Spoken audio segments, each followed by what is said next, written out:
कैसे हैं आप सब। मैं सैफुल्लाह महमूद आज फिर एक नई वीडियो के साथ आपके सामने हाजिर हूँ।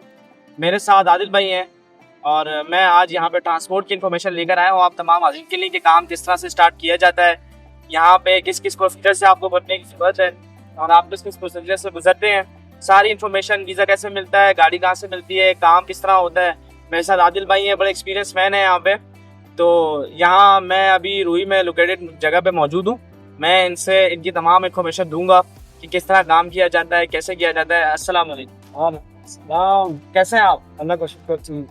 तो आज मैं अपने व्यूवर के सामने आपसे कुछ सवाल जवाब करूंगा इस काम के बारे में। पहले तो कहाँ से हैं आप? पाकिस्तान झेलम से हैं आप। तो कितना साल यहाँ पे आपको हो गया है? तकरीबन 15 साल। 15 साल हो गए, माशाल्लाह। तो ये मुझे ज़रा थोड़ा बताएं कि कोविड के बाद काम किस तरह ऊपर जा रहा है मसला? अभी थोड़ा सही है, हम पहले तो नॉर्मल था लेकिन अभी सही है, तकरीबन 3-4 मंथ से सही है। 3-4 महीने से अल्हम्दुलिल्लाह ये काम ऊपर जा सही है।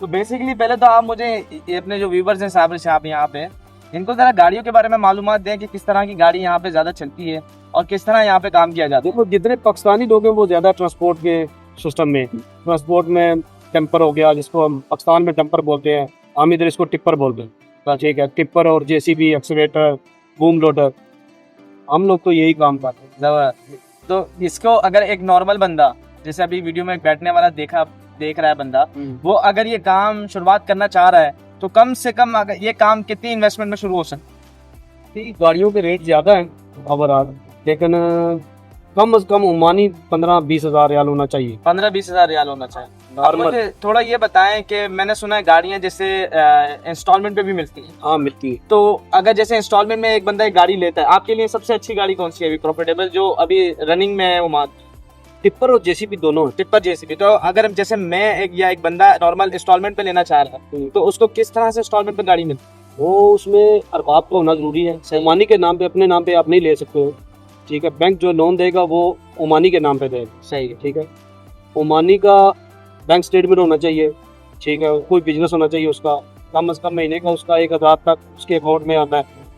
ठीक है, इस सूरत में उसको बैंक देगा। अब जैसे ओमानी से बंदे की सेटिंग हो जाती है, ठीक है, तो अब कितना एडवांस पेमेंट करनी पड़ती है गाड़ी वाले को और कितना इंस्टॉलमेंट बनती है? 10%, 20% ऐसे है। जितनी कम करोगे वो 20% लगाएंगे बैंक वाले। अगर ज्यादा पेमेंट करोगे, एडवांस ज्यादा करोगे तो 10% है, 5% है। फिर उसमें है कि अगर आपने 5 साल की किस्तों पे लेनी है, उसका अलग उनका हिसाब है बैंक का। 3 साल पे है, 2 साल भी है, ऐसे ऐसे। आप अगर मशवरा देना चाहें तो इंस्टॉलमेंट एक अच्छी चीज है, बेहतरीन। अगर बंदा अगर बिजनेस आपके पास पैसे कम है, उसमें से अगर आप बिजनेस 10-15 हज़ार है तो उसमें आप बिजनेस स्टार्ट करना चाहते हैं तो अच्छा है, बिल्कुल जबरदस्त है कि मतलब आपने जो है ना 3 गाड़ियां जैसे उठाई तो 10,000 के हिसाब से आपने 10% 3,000 रियाल जो है ना एडवांस दिया, बाकी सारी 5-5, 3-3 साल की आसान एक साथों में इंस्टॉलमेंट में आपने बांध दी। बिल्कुल। आप थोड़ा मुझे बताएं, जैसे यहाँ पे जो इस चीज पे वर्क करते हैं, जिस पे काम करते हैं, बेसिकली ये तो हो गया कि how to start this transport business. तो अब वो जो बंदा यहाँ पे गाड़ी चलाता है या वो बंदा जो यहाँ पे ड्राइवरी करता है, उसका क्या प्रोसीजर होता है, उसको वीजा कैसे मिलता है, और आप जब गाड़ी लेते हो तो आप कैसे माजूनिया पास करवाते हो और कितने माजूनिया एक गाड़ी पे निकलते? एक गाड़ी पे एक वीजा निकलेगा। सही है। ठीक है, इससे ज्यादा नहीं निकलेगा। एक मजूनिया की जो फीस है ओरिजिनल, वो तकरीबन ड्राइवर की है 295 रियाल। सही। ठीक है, मजूनिया की फीस है, उसके ऊपर भी 40-50 रियाल उसके ऊपर भी लगेगी। सही है। सही है, मेडिकल पटाखा बनाने में। सही है, लेकिन एक गाड़ी के ऊपर एक वीजा, तरतीब सब के सब अरबाब की, ओमानी की। सही। ओमानी के अलावा आप कुछ भी नहीं है।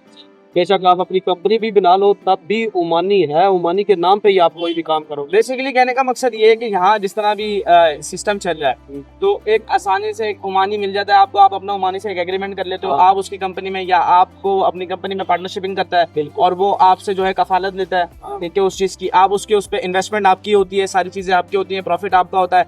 एक नॉर्मल से 30 रियाल 50 रियाल से कफालत होती है, वो आप एग्रीमेंट के तहत मंथली या कुछ भी उस तरह से आप जब करते हैं तो उस तरह से काम स्टार्ट हो जाता है। काम स्टार्ट हो गया। अब ये बताएं, जैसे एक वर्क है अभी जो सबसे ज्यादा यहाँ पे काम किया जाता है, तो ये गाड़ियाँ आपकी कहाँ जाती हैं? और अब तो लोकल इधर ही जिस एरिया में भी आप करते हैं ना, इसी एरिया में तकरीबन आप 15-20 किलोमीटर के अंदर अंदर काम करने, उससे बाहर नहीं जाते। अभी आपके पास कितनी गाड़ियाँ हैं?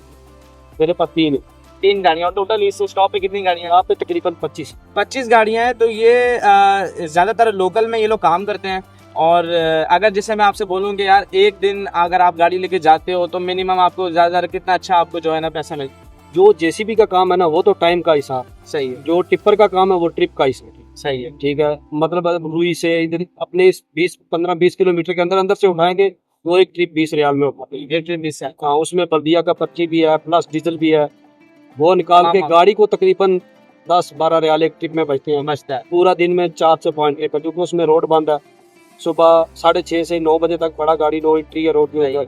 दिन को भी ऐसे 1 बजे से लेके 3:30 बजे तक नो एंट्री है। मतलब तकरीबन अगर मैं एक एस्टिमेट निकालूं तो तकरीबन जैसे 12 से 15 रियाल दिन में एक ट्रिप में बचता है बंदे को। हाँ, गाड़ी को तकरीबन एक दिन में 50-60 रियाल बचते हैं 50 टिप्पर को। टिप्पर को बचता है। हाँ। अगर जैसे 60 रियाल के हिसाब से अगर हम उसको कैलकुलेट करें तो ये आपके बन जाते हैं 1800 रियाल, क्योंकि एक बहुत अच्छी एक अमाउंट है। बंदा यहाँ पे काम स्टार्ट करता है, इंस्टॉलमेंट का मैंने आपको तरीका बताया, डिटेल्स बताई, आप इस तरह से काम स्टार्ट करते हो, फिर लोकल इस तरह चलाते हो। अच्छा, दूसरी गाड़ी है जेसीबी। जेसीबी का जो है उसका जो हर एरिया का अलग अलग वैसे रूल है, लेकिन जिधर हम लोग कभी काम कर रहे हैं ना, इधर हम लोग 25 रियाल लेते हैं, मिनिमम चार्जिंग हम 3 घंटे का करते हैं। उसमें खाली 10 मिनट भी काम होगा तो भी 25 रियाल है, 3 घंटा भी काम करेंगे तो भी 25 रियाल। 25 रियाल। उसके बाद 6 रियाल घंटा, पूरा दिन का 60 रियाल। वो भी 60 रियाल दिन का। आपने को जैसे देखा 1800 रियाल उसका भी एक जो है महीने का प्रॉफिट आता है। आप यहाँ पे अपनी गाड़ी 1200 रियाल ही सूरत आता है कि अगर आप पूरा महीना काम करते हो कि अगर मेहनत से। कंपनी में किधर काम, कंपनी में अगर काम है ना, कंपनी का रूल ये है कि आपको 950 1000 रियाल तक वो साफी आपको लेकिन वो मिलेगा। ये उसमें खाना रहना और डीजल पूरा गाड़ी का वो उन लोगों का हाँ, कंपनी का। कहने का मकसद ये है कि दोनों चीजें जो हैं अच्छी हैं। अगर जैसे आप इस पॉइंट ऑफ व्यू से चलो, अगर आप कंपनी से एग्रीमेंट करते हो तो आप टेंशन नहीं होती है कि हाँ। यार काम मिलता है नहीं मिलता। हाँ। आपका एक पंक्चुअल एक अमाउंट आपकी फिक्स हो जाती है। हाँ, बिल्कुल। अदरवाइज अगर आप लोकल काम करते हैं तो उसमें भी आपको प्रॉफिट है, कहीं ना कहीं उतना पैसा बच जाता है। हाँ, कई तो ऐसे भी होता है, ज्यादा भी हो जाते हैं। बिल्कुल काम ऐसे। तीन हुई था ना। ठीक है। अच्छा, ये जो बंदे यहाँ पे काम करते हैं, जैसे माजून ने निकला वीजा निकला, तो वो अगर ड्राइवरी का यहाँ पे लाइसेंस लेना चाहते हैं टिपर का और ट्रांसपोर्ट का, तो वो किस तरह से लाइसेंस के लिए अप्लाई करते हैं और उसका टेस्ट के बारे में क्या अगर आपको लाइसेंस बहुत इजी है ओमान का। सही है। ओमान का लाइसेंस बहुत इजी है, ये तकरीबन 200 रियाल के अंदर अंदर आपको लाइसेंस मिल जाता है गाड़ी का। ठीक। हाँ, पताका बनेगा, पताका बनने के बाद उसका बनेगा जो है ना एक बुक बनती है के लिए, लाइसेंस के लिए, ठीक है। वो बुक बनाने के बाद किधर भी जाके, जैसे ट्राई के लिए या तलीम के लिए आप जाते हैं, उधर ओमानी लोग होते हैं, वो तलीम देते हैं, ठीक है। तलीम लेने के बाद 1 हफ्ते के बाद आपकी ट्राई है, 1, 2 ट्राई, 3 ट्राई, 5 रियाल ट्राई का होता है, ठीक है। उसमें आप क्लियर कर गए हो, दूसरी ट्राई में, तीसरी ट्राई में बाद आपके पास लाइसेंस आ गया तो बस खराब, आप बिन हो गए हो। हाँ। बेसिकली ये दो चीजें हैं। एक तो ये चीज है, जैसे अगर गाड़ी का लाइसेंस है तो उसमें वो तमाम टेस्ट नहीं होते, डायरेक्ट रोड टेस्ट की तरफ जाता है। हाँ, हाँ, बिल्कुल। ठीक है। तो उससे ये है कि आपका खर्चा भी बचता है और डायरेक्ट आप काम पे भी चलते हैं। रोड टेस्ट होता है, डायरेक्ट पुलिस वाला आपके गाड़ी में आके बैठता है और आप ये इस तरह से टेस्ट पास करते हो, जो कि एक आसान है, इंसान 3-4 ट्राई में कर ही लेता है। यहाँ दूसरा ये कि ये जो मस्कत ओमान के जो ओमानी है ना, ये खारजी लोगों के साथ बहुत अच्छा इनका रवैया है। बिल्कुल ओवरऑल दुबई और सऊदीया के इन लोगों का बहुत अच्छा है, कानून सबके लिए बराबर है, खाई कोई वतनी है, खाई कोई पार्टी है, सबके लिए बराबर। आपके साथ इधर आके कोई बंदा आपके साथ इंसाफी देगा, बिल्कुल आप बता। ये बात आपने बहुत जबरदस्त कही है। इनका कहने का मकसद ये है कि यहाँ के जो ओमानी है वो इतना अच्छा ट्रीट करते हैं खारजी को या इन्वेस्टर को या काम करने वाले को, उनके लिए सब एक चीजें बराबर हैं। हाँ, as compare to other countries, as compare to other अरबी लोग, ये यहाँ के स्पेशली मस्कत के लोग बहुत अच्छे दिल के हैं और एक इंसाफ के साथ चलते हैं। यहाँ किसी के साथ नाइंसाफी नहीं होती। और काम यहाँ पे आपको मैंने आपको सारी डिटेल बताई, किस तरह स्टार्ट होता है, किस तरह किस वे में चलता है, किस तरह अगर आप इंस्टॉलमेंट पे लेना चाहो या आप किसी और चीज़ पे लेना चाहो या आप डायरेक्ट परचेज करते हो। अब जैसे एक बंदे ने गाड़ी ली और वो आपके स्टॉप में आना चाहता है तो उसकी क्या फीस होती है? कोई फीस नहीं है, कोई फीस इधर भी गाड़ी खड़ी करे, काम करे, उसका अपना नसीब है। जबरदस्त, माशाल्लाह। तो ये 3-4 चीजें आपने देखी और अभी जाहिर है एक वीडियो है, इसमें मैं आपको इतनी मालूमात जितनी दे सकता था जी। मैं अपना नंबर डिस्क्रिप्शन में दूंगा मजीद मालूमात के लिए या किसी और चीज़ के मालूमात के लिए कि काम कैसे स्टार्ट करना है या कौन सा काम ज़्यादा अच्छा है, बेहतर है, और बिजनेस वीज़ा के लिए, कंपनी रजिस्ट्रेशन के लिए, कुछ भी अगर आपको मालूमात चाहिए, मेरा नीचे नंबर दिया गया है। मैं सैफुल्लाह महमूद, मैं आपसे इंशाल्लाह राब्ते में रहूँगा और भाई से भी राब्ते में होगा। इनकी फील्ड का कोई भी काम होगा तो लाजिम मैं इनसे पूछ के इनके साथ मिलके आपसे जो है ना राब्ते में रहूँगा। चले आदिल भाई, बहुत अच्छा लगा आपसे मिलके। आपने तमाम लोगों को यहाँ पे मालूमात दी और ये सारी चीज़ें बताई कि टिपर किस तरह काम करता है, जेसीबी की गाड़ियाँ किस तरह काम करती हैं, किस तरह मिलती है। ठीक है, मज़ीद मालूमात के लिए मैंने आपको बताया, मेरा नीचे नंबर है। और ये है कि कहने का मकसद, अगर आप इंडियन स्टोरी निकालें तो जिस तरह कोविड हुआ है, कोविड में थोड़ा कारोबार कम हुआ ओमान में, लेकिन कोविड के बाद काम यहाँ से फ्लाई हुआ। हाँ, अभी तकरीबन 4-5 अभी महीने से 4-5 महीने से काम की जो सिचुएशन है माशाल्लाह बहुत अच्छी जबरदस्त चल रही है यहाँ। तो इनको आप इधर आए हो, आपने देखा इधर पे आपको एक गाड़ी भी नहीं मिला। बिल्कुल ऐसा ही अभी है, शाम का टाइम है, अभी आदमी लोग पूरा बिल्कुल ऐसा ही है। मैं दिन में यहाँ पे आया था, मिला था आसिफ भाई से, तो आज देखा मैंने यहाँ बिल्कुल खाली जगह थी जो कि अभी फुल पैक है। तो काम की पोजीशन यहाँ बड़ी जबरदस्त और बेहतरीन है। हाँ। 2-3 चीजें और है, जिस तरह लोग झूठ बोलते हैं अपनी वीडियोस में और ट्रैप करते हैं, यार इस तरह काम होगा, इस तरह चीजें होंगी, और फिर बंदे को घेरते हैं, वो बंदा यहाँ आता है परेशान होता है।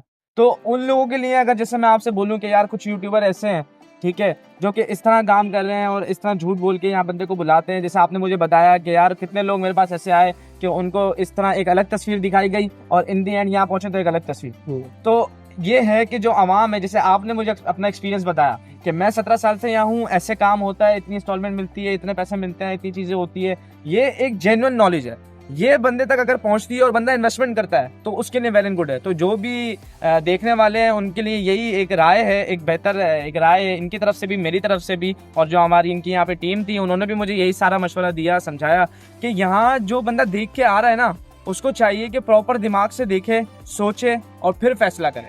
ये ओमान अभी एक अलग तर्ज पे जा रहा है बिजनेस की। अभी जिस तरह फ्लाई हो रहा है ओमान, माशाल्लाह यहाँ पे हर किस्म का काम बेहतरीन जबरदस्त चल रहा है, चाहे वो रेस्टोरेंट हो, बार्बर हो, ट्रांसपोर्टेशन हो। यहाँ पे जो सबसे अच्छा प्रॉफिटेबल आने की वजह है, वो रीजन यही है कि यहाँ पे खारजी लोगों के साथ बहुत रियायत की जाती है। एज ए इन्वेस्टर है और जगहों के बानिस्बत ओमानी यहाँ उसको बहुत रिस्पेक्ट देता है, ठीक है, उसके लिए आसानी करता है। तो अक्सर लोग मुझसे बोलते हैं यार वहाँ बिजनेस क्यों ना करें, यहाँ क्यों ना करें, यहाँ क्यों करें। उसका मेन रीजन ये है कि यहाँ पे सपोर्ट है, यहाँ का जो कानून है बहुत सपोर्टिव है, यहाँ जो ओमानी है, यहाँ जो पुलिस है, तमाम मामला, तमाम चीज़ें बहुत सपोर्ट के साथ चलती हैं। और जो बिजनेसमैन होता है उसको सबसे बड़ी चीज़ ये होती है कि उसको सपोर्ट मिलती है कि यहाँ पे सब आपस में एक दूसरे को लेके चलते हैं, हर किसी के साथ यहाँ नाइंसाफी नहीं होने देते हैं। तो यही वजह है कि ओमान का बिजनेस जो है ना फ्लो कर रहा है। बहुत बहुत शुक्रिया, दुआओं में याद है कि अपना ख्याल रखें। अल्लाह हाफिज़, फिर मुलाकात होती है।